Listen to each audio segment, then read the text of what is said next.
Comment une Daytona moderne peut se vendre plus cher qu'une Daytona vintage en très bon état alors que la Daytona vintage aura beaucoup plus de charme, une réelle histoire et a été beaucoup moins produite. Même chose pour des montres beaucoup plus abordables comme les Speedmaster, certains autres modèles Rolex, Breitling et même de d'autres marques. Bien sûr, tout est une question d'offre et de demande. Comme plus de personnes souhaitent acheter de montres modernes que de montres vintage, forcément, les prix vont augmenter mécaniquement. C'est justement pour ça qu'aujourd'hui, je souhaite vous parler du marché du vintage, car il y a, selon moi, des opportunités à saisir et les prix du vintage, comparés à ceux du moderne, sont beaucoup moins spéculatifs et sont, à mon sens, beaucoup plus intéressants. Certains marchés et même certains modèles ont beaucoup moins été touchés que d'autres par cette baisse qu'il y a depuis quelques mois et justement, il y a de grosses opportunités à saisir. Avant de commencer, je tiens à remercier la plateforme Chronos 360 qui m'a beaucoup aidé à réaliser cette vidéo et qui m'a mis d'ailleurs à disposition certains modèles que vous allez voir dans cette vidéo. Un grand merci à eux, ils proposent un large choix de modèles, que ce soit des montres vintage aux montres plus récentes.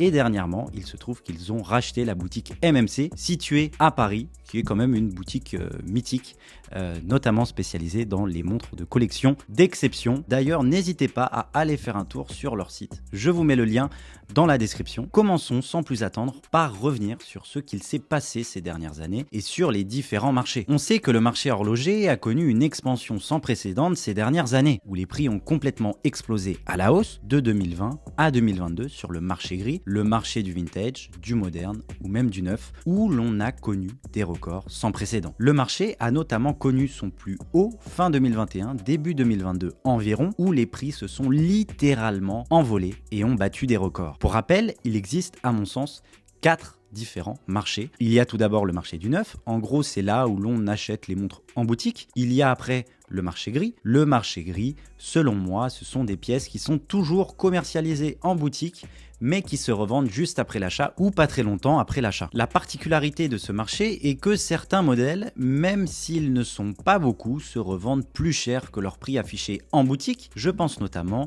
à certains modèles Rolex, Audemars Piguet, Patek Philippe, Omega, Richard Mille, François-Paul Journe et j'en passe. Il y a le marché de la seconde main ou le marché dit moderne. En gros, sur ce marché, on retrouve des modèles qui ne sont plus disponibles à la vente, qui viennent juste de sortir du catalogue des différentes marques. Dans ce marché, j'inclus également les montres qui ont moins de 30 ans. Et le dernier marché est le marché du vintage. Ce sont des pièces qui ont un certain vécu, qui ont très souvent de belles histoires derrière elles et qui sont considérées pour la plupart comme des montres de collection et qui ont plus de 30 ans. Ça, c'était pour la brève explication des différents marchés. Maintenant, je vais vous donner quelques exemples de montres qui ont vu leur cote exploser en 2022, puis qui sont ensuite redescendues. C'est vrai que c'était une situation particulière qui est toujours un peu d'actualité aujourd'hui, où quand on se rend dans une boutique Rolex, ou même de d'autres marques que j'ai citées un peu plus haut, ils n'ont pas de modèle à vendre en boutique, ou du moins très peu, enfin ça se compte sur les doigts de la main quoi. C'était devenu très frustrant pour les collectionneurs et les clients car beaucoup ont spéculé sur certaines pièces,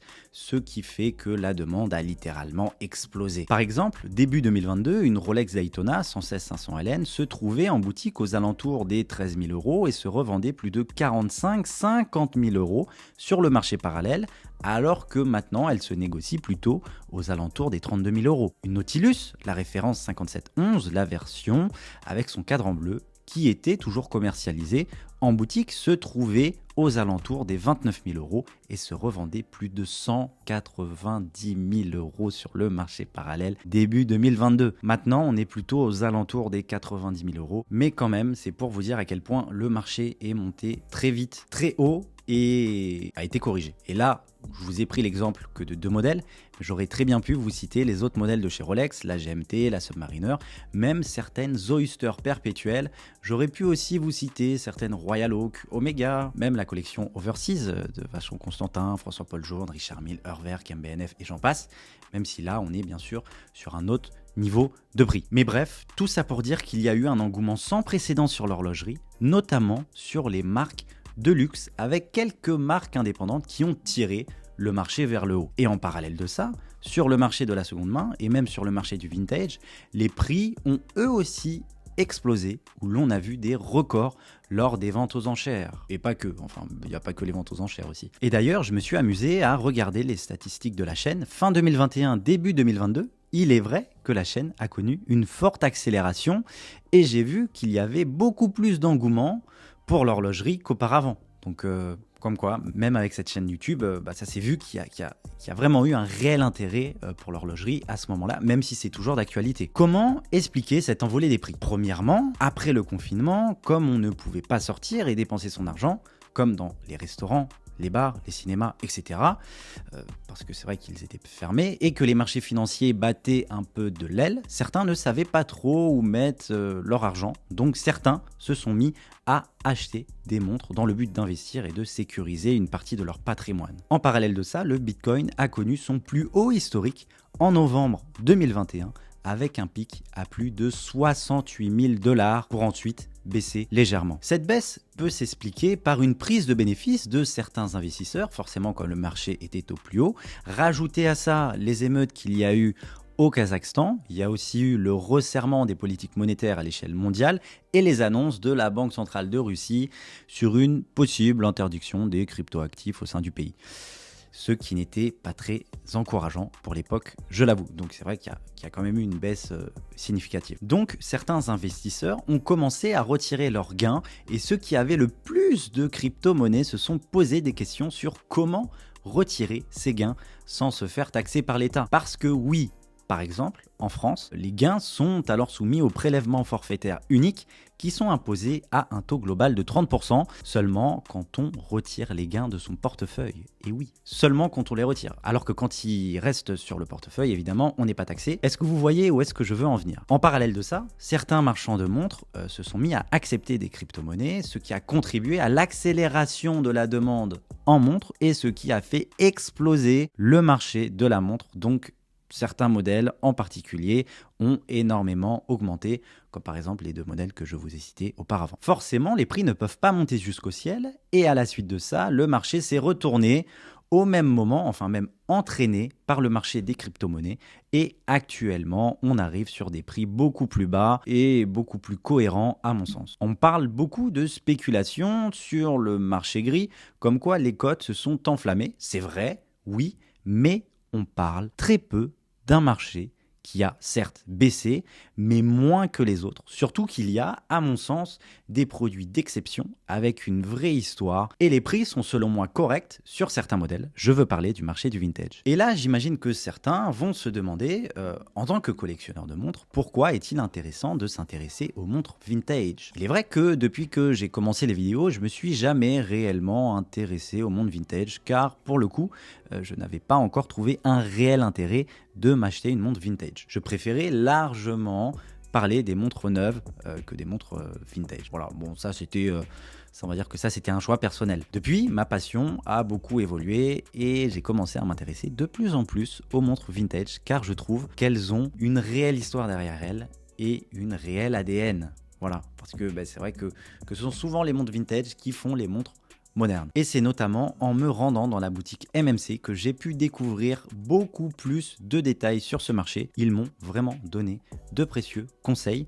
Après, ce qui me fait beaucoup peur quand même sur ce marché, il faut le dire, c'est que quand on s'intéresse au monde vintage, la grande majorité n'ont pas 100% leurs pièces d'origine. Et c'est normal, vous allez me dire, car forcément, avec le temps, certaines pièces vont s'user et devront être remplacées. Mais dans certains cas, il est vrai que certaines montres ont complètement été changées de A à Z, comme certaines pièces du mouvement, même le cadran, le bracelet, enfin, rien n'est d'origine et sans avoir les connaissances nécessaires, il est difficile de s'en apercevoir et pour le coup, il est facile de se faire avoir, surtout quand on ne s'y connaît pas. Donc franchement, faites très attention. C'est vrai qu'au premier abord, ça peut faire tout de suite un peu peur, mais après, quand on commence à se documenter sur le sujet et à voir le réel intérêt du vintage, il est difficile de s'en détacher par la suite. Si vous souhaitez commencer à acheter des montres vintage, faites-vous accompagner par des marchands qui s'y connaissent comme Chronos 360 par exemple, qui ont la boutique MMC. Personnellement, ils m'ont très bien accueilli et très bien conseillé. Et d'ailleurs, voici 5 raisons de pourquoi il faut s'intéresser aux montres vintage. Selon moi, premièrement, il y a tout d'abord l'histoire et le patrimoine. En gros, les montres vintage représentent des moments spécifiques dans l'histoire de l'horlogerie. Elles peuvent incarner des innovations technologiques, des styles de design uniques ou même des événements historiques. Posséder une montre vintage peut être comme posséder un morceau d'histoire. Je pense notamment aux Rolex Vintage ou même dans un budget plus abordable, les anciennes Lip Notitsky par exemple, les anciennes Omega Speedmaster et j'en passe. Après, ça peut aussi être une montre sentimentale, la montre du grand-père ou d'une personne de la famille par exemple, etc. En second point, il y a la qualité et l'artisanat. Beaucoup de montres vintage ont été fabriquées à une époque où la production était encore principalement manuelle. Cela signifie que beaucoup de montres ont été fabriquées dans un degré d'artisanat et du souci du détail qui peut manquer dans certaines montres modernes produites en masse à l'heure actuelle. Il n'est pas étonnant de retrouver dans certaines montres vintage des défauts de fabrication, ce qui leur donne justement leur charme et ce qui peut faire en partie décoller le prix. On l'a vu notamment sur des anciennes Rolex Daytona où un simple défaut de fabrication pouvait faire augmenter une cote de manière significative. Le troisième point, et la rareté et l'exclusivité. En raison de leur âge, certaines montres vintage peuvent être assez rares, ce qui peut les rendre très précieuses. Ensuite, il y a l'outil industriel qui a énormément évolué et on ne pourra jamais réellement reproduire une montre de ces années à l'heure actuelle, ce qui veut dire qu'il y a une quantité limitée de montres sur le marché et surtout ça permet aussi de ne pas avoir la même montre de monsieur tout le monde parce que forcément une montre vintage aura une patine différente sur le cadran, sur la lunette. Même si c'est la même montre, forcément une montre vintage aura une spécificité en plus que le même modèle sorti à cette même année à l'heure actuelle. Enfin, je ne sais pas si vous voyez ce que je veux dire.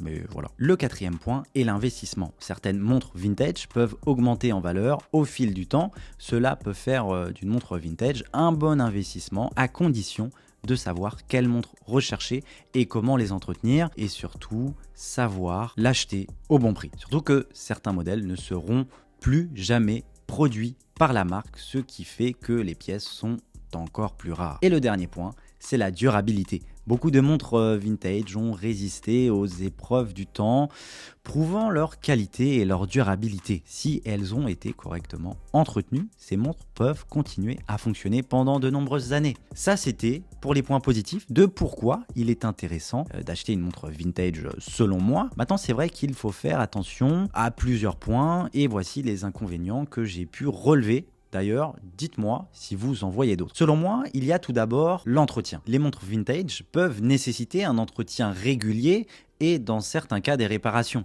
Cela peut être coûteux, en particulier si la montre nécessite des pièces de rechange qui sont difficiles à trouver. Car comme elles sont vintage, certains composants ne sont plus trouvables, donc compliqués à réparer. Le second point, c'est le coût initial. En fonction de la marque, du modèle et de la rareté, certaines montres vintage peuvent être très coûteuses. De plus, leur valeur n'est pas garantie d'augmenter avec le temps, même si elle l'est davantage qu'une montre moderne, mais ça peut potentiellement quand même entraîner une perte financière, surtout si on ne l'achète pas au bon prix. Je parle notamment quand on achète une montre au plus haut du marché et que par la suite elle décote. À titre de comparaison, je pense que si on avait fait la même chose avec un modèle moderne, je pense que l'on aurait perdu encore plus d'argent car pour le coup, le vintage a certes baissé, mais beaucoup moins que les autres marchés.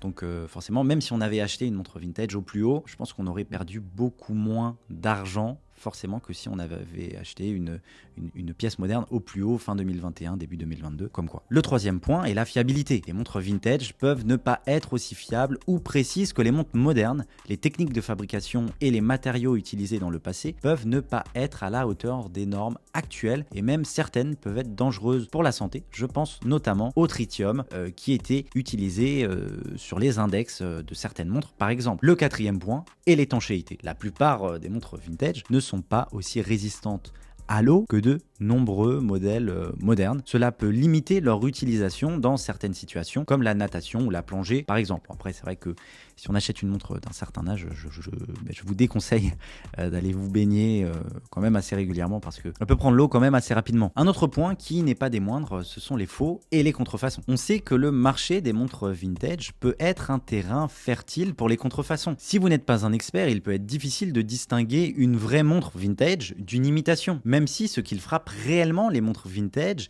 et beaucoup moins les montres modernes, ce ne sont pas réellement les répliques, ça va plutôt être certains composants qui peuvent être totalement faux ou peuvent être des répliques, notamment, enfin je pense notamment aux fausses cartes de garantie, les faux papiers et même certains composants qui composent tout simplement la montre. C'est pour toutes ces raisons qu'acheter des montres vintage peut présenter plus de risques que d'acheter des montres neuves et je vous avoue que c'est en partie avec tous ces points que me lancer dans le vintage me freinait pas mal. Mais en discutant avec un certain nombre d'entre vous et avec les équipes de MMC que j'ai commencé à prendre goût au vintage et j'ai vu que certains prix étaient très corrects et qu'il y avait honnêtement des opportunités à saisir. Prenons quelques exemples, une Daytona moderne, une 116-500 LN coûte à l'heure actuelle aux alentours des 30-35 000 euros, alors qu'une Daytona 16-520 full set en très bon état coûte 28 000 euros sur Chronos 360 par exemple, pour vous dire quand même ce décalage de prix. Alors que comme je l'ai dit, c'est vrai que le moderne,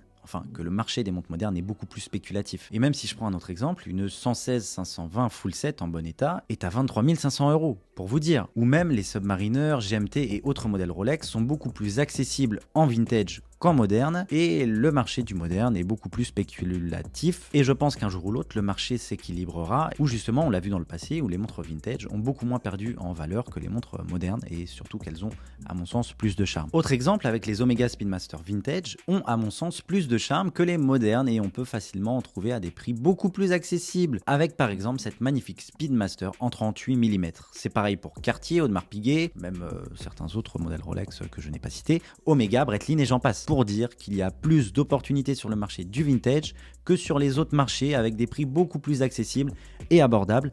C'est vrai que le marché du moderne, forcément, comme il y a plus de demandes, les prix sont plus hauts. Mais tôt ou tard, un jour, ça s'équilibrera. Bon, après, je ne suis pas devin, bien sûr, donc ça reste à prendre avec des pincettes, mais c'est mon avis personnel et c'est ce que je pense. Et d'ailleurs, on l'a vu où justement les montres vintage ont beaucoup moins perdu en valeur que les montres modernes quand le marché a explosé, enfin quand le marché a énormément baissé. Pour moi, ça reste davantage une valeur sûre que s'acheter une montre moderne. Après, bien sûr, dans le moderne, il y a des montres qui perdront jamais en valeur. Je pense notamment au Daytona, au GMT, même au Royal Oak, enfin la Jumbo par exemple, etc. Ça, bien sûr, ça perdra pratiquement jamais en valeur, mais si on l'achète au bon prix, attention. Mais sur tout ce qui est haute modèle, etc., même si on prend ces modèles, les cotes sont beaucoup moins volatiles et baisseront beaucoup moins dans le temps. Tout ça pour vous dire qu'il y a beaucoup plus d'opportunités sur le marché du vintage que sur les autres marchés, avec des prix beaucoup plus accessibles et abordables. Si vous souhaitez commencer sur ce marché en achetant votre première montre ou même en vous faisant accompagner, je vous conseille le site Chronos 360 ou même de vous rendre directement dans la boutique MMC située à Paris. Vous allez voir, ils ont des pièces d'exception. Ça m'a beaucoup bluffé parce que c'est vrai qu'ils ont quand même pas mal de choix à un bon niveau de prix selon moi, et surtout les équipes sont très sympas et de très bons conseils. Je vous mets tous les liens dans la description. Si vous voulez savoir pourquoi les montres Rolex modernes sont autant compliquées à avoir en boutique, cliquez sur la vidéo qui s'affiche et moi je vous dis à tout de suite.